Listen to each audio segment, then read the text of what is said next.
BFM TV Face à Face. Apolline de Malherbe.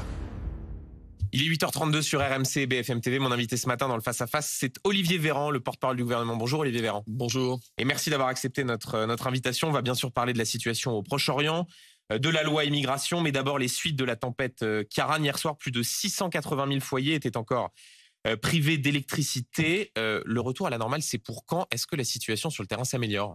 La situation s'améliore grâce à l'action, je le dis, des agents d'Enedis et des services de secours. On était ce matin à 7h30 aux alentours de 523 000 foyers encore coupés d'électricité, plus de 350 000 concernant la Bretagne, dont la moitié dans le Finistère. On a aussi quelques milliers de foyers qui sont encore coupés du courant dans les Hauts-de-France, avec des situations qui sont assez variables, des endroits où la réparation va pouvoir se faire dans les prochaines heures, et des endroits notamment dans le Finistère, où d'ailleurs, d'après les propos même de la patronne d'Enedis, les lignes électriques ont été carrément hachées menues du fait de la tempête. Donc ça veut dire que les agents sur le terrain doivent se frayer un passage, enlever les arbres pour pouvoir accéder. Donc c'est qu'on peut espérer un retour à la normale d'ici la fin du week-end? On voit que ça s'améliore. On a eu 150 000 Français qui ont retrouvé le courant cette nuit, donc ça va s'amplifier dans les heures qui viennent. Donc ce nouveau chiffre que vous nous donnez ce matin, 523 000 foyers toujours privés d'électricité, ça va un petit peu mieux. On a appris ce matin que le président de la République allait se rendre sur place dans le Finistère. Est-ce qu'il va décréter, est-ce qu'il va annoncer que l'état de catastrophe naturelle a été décrété? D'abord, le président de la République, il va saluer l'action des services de secours, de pompiers. On est quand même à plus de 10 000 interventions des services de secours et de pompiers depuis que cette tempête est passée, ce qui est absolument énorme. Que les Français se rendent compte que ça représente plus de 10 000 interventions, des milliers d'acteurs qui sont mobilisés sur le terrain. Donc il va à leur rencontre, il va aussi, j'imagine, rencontrer des élus locaux qui font face aux destructions, aux dégradations. Du point de vue des assurances, la situation elle est assez claire s'agissant des maisons, des logements, puisque tous les logements sont garantis contre le risque tempête dans les contrats de base. Et donc ça permet de bien rembourser les Français qui ont des dégâts. Notamment, les assurances payent le prix des reconstructions. Mais il y a quelques situations au cas par cas où l'état de catastrophe naturelle est nécessaire. Est-ce qu'il sera décrété par le gouvernement? Il peut y avoir des situations notamment pour les véhicules quand elles ne sont pas garanties tout risque, mais qu'elles sont uniquement garanties risque tiers, où là les assurances peuvent ne pas prendre en charge. Donc ce sont les discussions qui seront arbitrées par le président et la première ministre. Mais ça fait partie des possibilités. Ça fait partie des choses qui sont discutées et on verra ce que le président annoncera en la matière cet après-midi. Olivier Véran, l'armée israélienne a annoncé hier soir avoir achevé l'encerclement de la ville de Gaza après avoir bombardé ces derniers jours le camp de réfugiés de Jabalia afin de neutraliser un commandant du Hamas, dit Tsahal. Plusieurs dizaines de civils palestiniens sont morts. Par ailleurs, 4 écoles de l'ONU ont également été touchées par des bombardements imputés à Israël par le Hamas. La semaine dernière, Emmanuel Macron avait dit soutenir une lutte, je cite, sans merci, mais non sans règles. Est-ce que ces règles sont respectées en ce moment par Israël? C'est aux instances internationales de le déterminer. La France a déjà eu à condamner fermement le bombardement, par exemple, de Jabalia, avec le campement humanitaire dans lequel se trouvaient des réfugiés.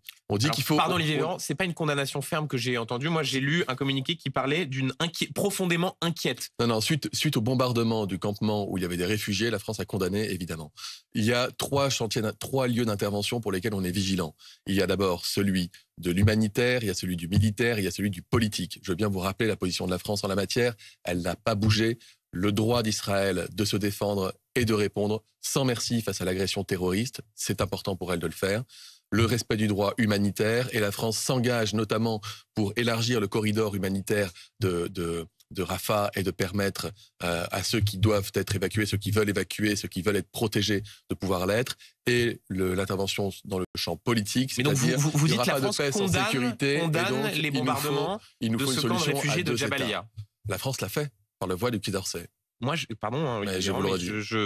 le communiqué. Je vous le redis. La France est profondément inquiète. C'est pas une condamnation. Et les instances internationales l'ont fait également. D'accord, mais donc la France condamne. Vous venez de le dire. Vous avez le sentiment que ces avertissements sont écoutés par Israël, ces appels à respecter le droit international humanitaire? Vous avez le sentiment d'être écouté? Mais je ne doute pas une seconde qu'Israël écoute la coordination internationale, les instances internationales, et qu'elle-même est attentive à la situation des civils dans la bande de Gaza. Il y a une situation qui est extrêmement compliquée, Benjamin Duhamel. C'est que vous avez des terroristes par milliers qui sont revenus dans la bande de Gaza et qui parfois s'entourent de boucliers humains, parfois vont s'installer dans des écoles, vont s'installer dans les hôpitaux, vont parfois planquer des munitions dans les sous-sols de bâtiments publics, de manière à justement éviter d'être touchés et bombardés. Et donc cette situation, elle est extrêmement compliquée sur place. place. Et ça, on peut le comprendre.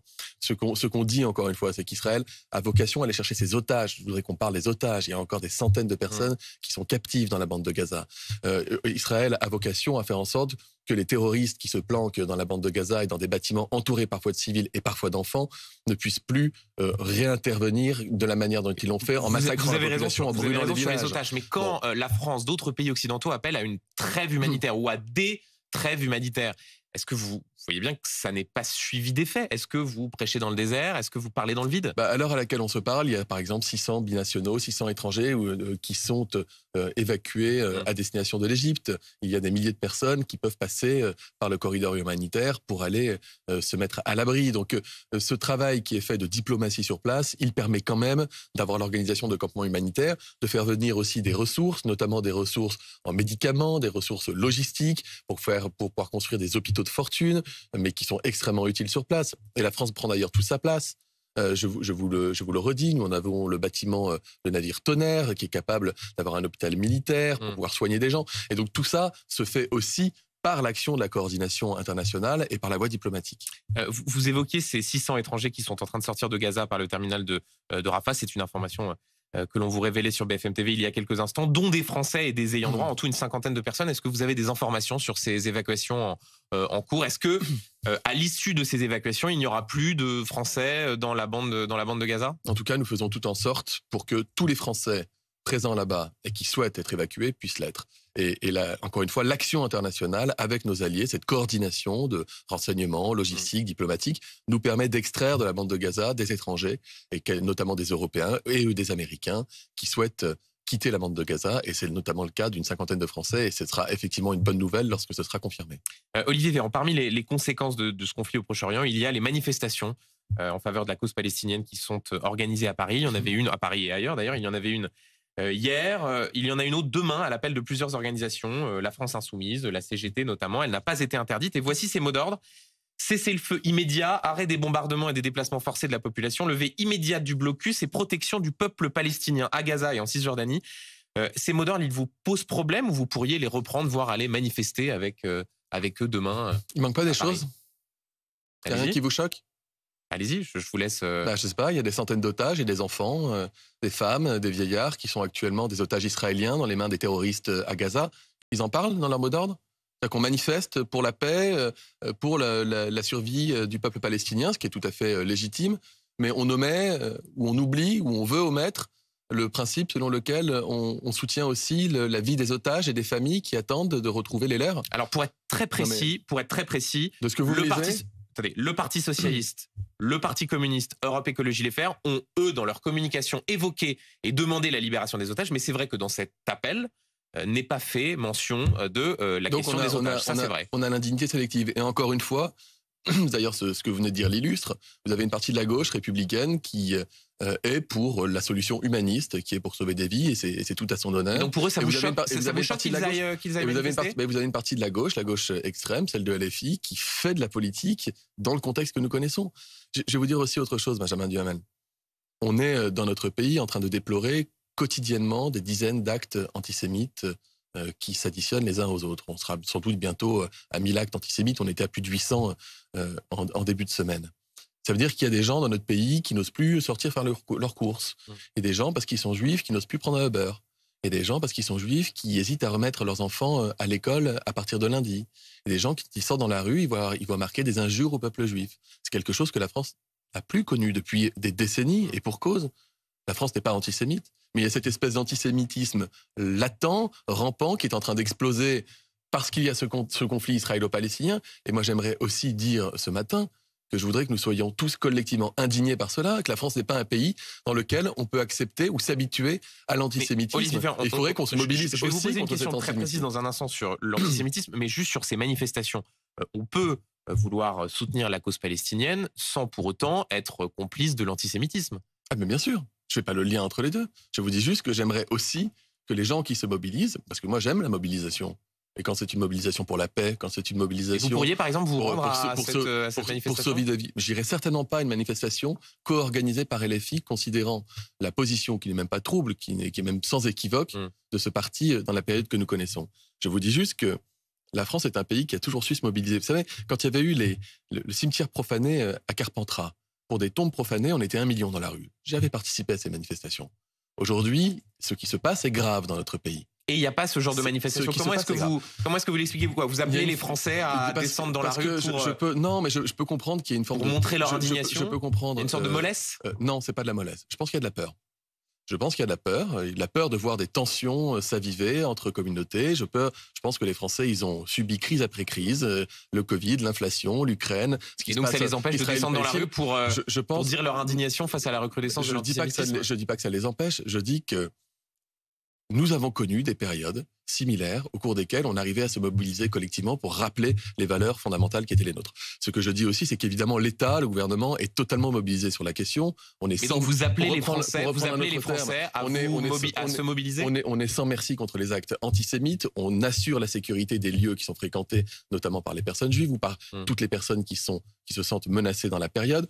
On condamne à des peines de prison, je le dis ici. Et les gens qui, parce qu'ils ont proféré des menaces antisémites ou qui ont commis des actes antisémites, ont pris 3 mois, 9 mois, 1 an de prison, souvent avec du sursis, mais enfin c'est quand même une peine en comparution immédiate, et on continuera d'être absolument intraitable.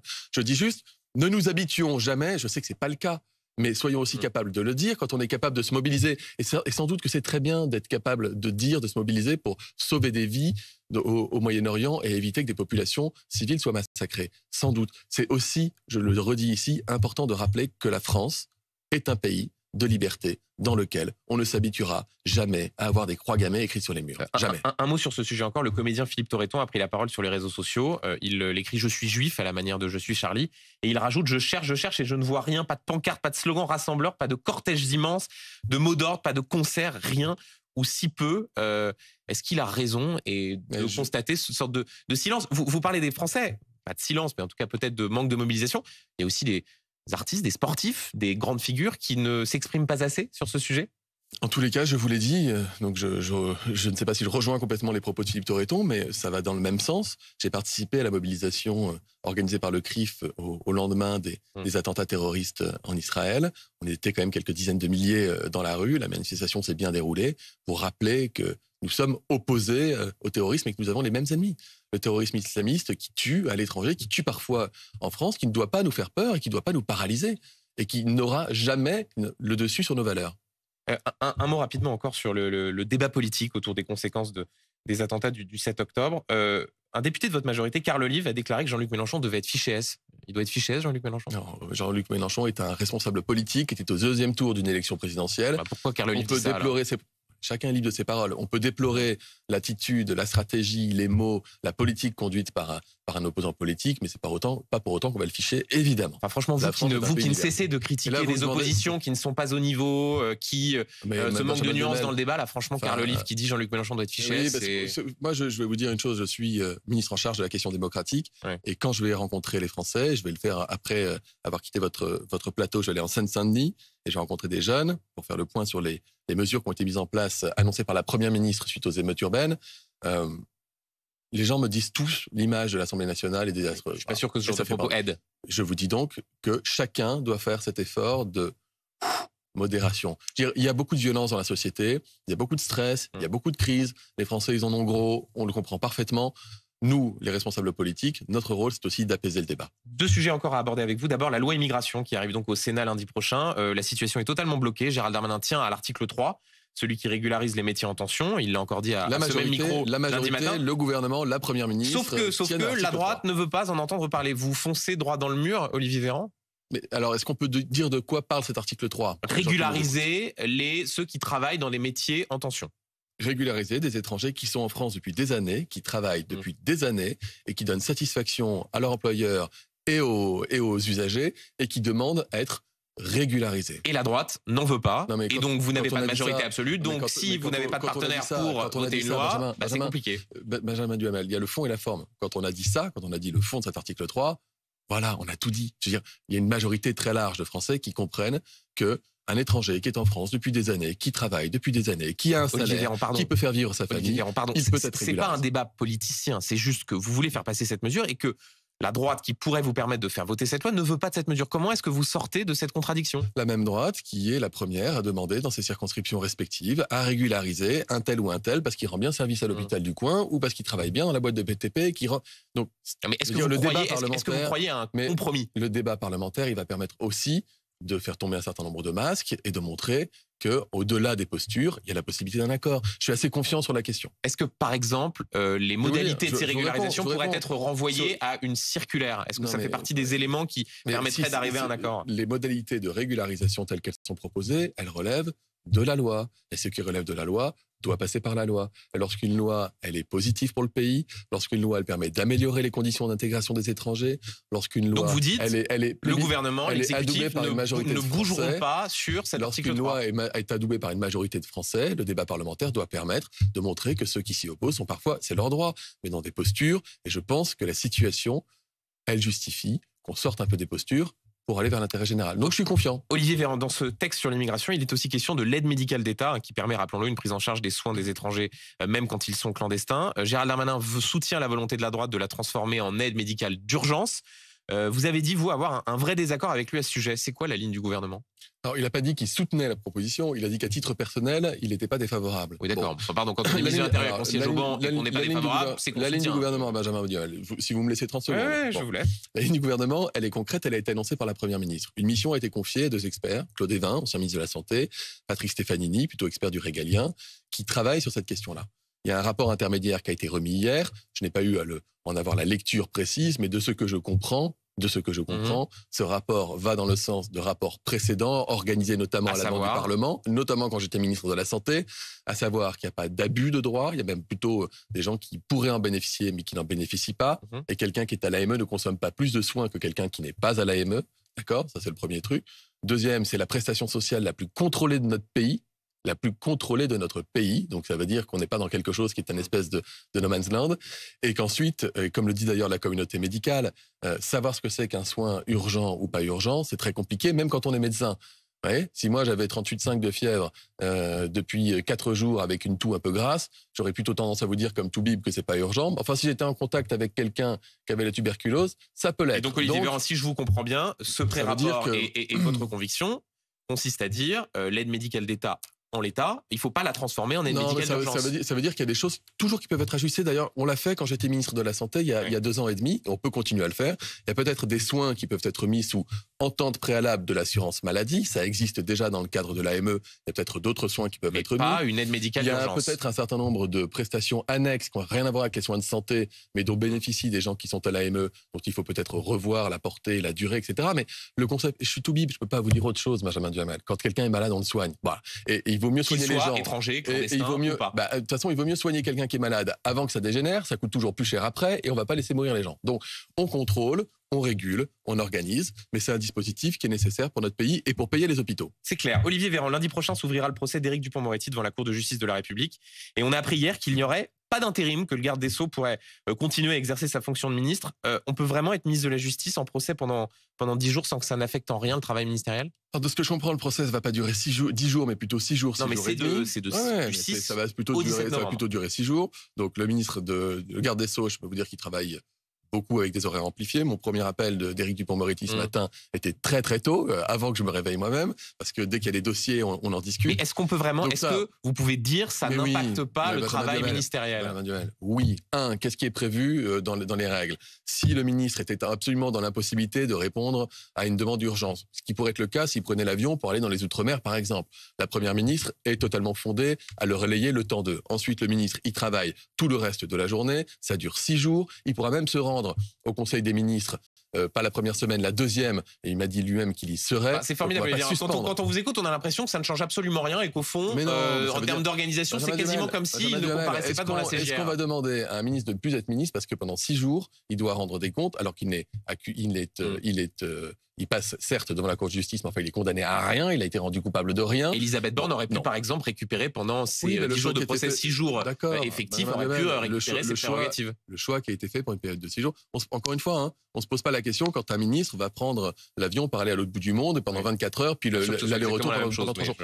Je vous dis juste que honnêtement, c'est complètement faisable. Et la Première ministre a estimé que c'était faisable. Voilà. Une dernière question. Le 8 octobre, au micro de BFM TV, Elisabeth Borne nous disait qu'en cas de condamnation, la règle générale s'appliquerait au garde des Sceaux, à savoir la démission du gouvernement. La ligne n'a pas changé. S'il est condamné, il devra partir. Le garde des Sceaux a hâte de démontrer que ce qui lui est reproché est excessif et on peut lui faire confiance pour se défendre avec le talent et la vigueur qui le caractérisent. Donc, je répète ma question. La ligne n'a pas changé. Est-ce que s'il est condamné, il devra quitter le gouvernement? Vous vous rendez compte la question? Pardon, excusez-moi, Benjamin Duhamel. Quand j'ai posé la question à la Première ministre, elle m'a répondu. Ok, donc, moi je vous dis que quand quelqu'un va passer devant des magistrats pour répondre à des questions qui lui sont posées, on ne va pas commencer à tirer des plans sur la comète pour savoir s'il est condamné ou pas. C'est une règle générale qui a été fixée. La règle générale, moi je vous donc réponds elle ne vaut pas cette règle. Mais c'est pas à moi d'en parler de cette règle. Je vous dis juste que on va pas commencer à considérer que quelqu'un est condamné parce qu'il est interrogé par la justice. Vous savez combien de fois on m'a posé cette question? Depuis que je suis en politique. Votre patronne, Elisabeth Borne, répond. Attendez, on m'a posé cette question sur des gens qui ont été ministres, qui ont été obligés de démissionner dans la possibilité où ils seraient condamnés. Ils ont été innocentés 3 mois après, ballot. Ils sont jamais revenus au gouvernement parce qu'ils avaient dû démissionner. Donc on arrête, on rend des comptes devant la justice dans ce pays beaucoup plus qu'ailleurs à l'étranger, beaucoup plus, et c'est normal. Et ça fait partie du système français. Tant mieux, parce que les Français veulent de la transparence et de la probité de la part de leurs élus. Mais s'il vous plaît, les élus ont les mêmes droits que les autres. Tant qu'ils ne sont pas condamnés, ils sont innocents. Et donc, on n'imagine pas qu'ils sont condamnés. Merci beaucoup Olivier Véran, porte-parole du gouvernement, d'avoir été notre invité. Il est 8h53 sur RMC et BFM TV.